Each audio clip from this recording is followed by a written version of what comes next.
એમને વિનર જાહેર કરવામાં આવશે.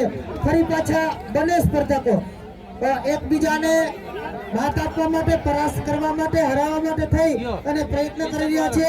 પોતાનું જે કઈ બોડીનું જોબ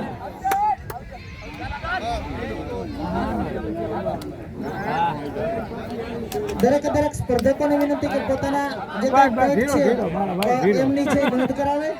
નમસ્તે, મારું નામ જેઠવા ધર્મરાજસિંહ પ્રદીપસિંહ છે. આજરોજ આંબેડી ખાતે કોટેશ્વર મહાદેવના મંદિરે શ્રી સ્વ હરદાસભાઈ એભાભાઈ બેરા ચેરિટેબલ ટ્રસ્ટ અને ક્રીડા ભારતી દેવભૂમિ દ્વારકા દ્વારા મલ કુસ્તી મેળાનું આયોજન કરવામાં આવેલ હતું. તેમાં મેં અંડર 18માં મેં ભાગ લીધેલો હતો. તેમાં મારો બીજો નંબર પ્રાપ્ત થયો હતો અને તેમાં મને આ શિલ્ડ અને 10,000 રોકડ પુરસ્કાર મળ્યું હતું. તે બદલ હું પુરુષાર્થ સંસ્થા અને કોચનો આભારી છું.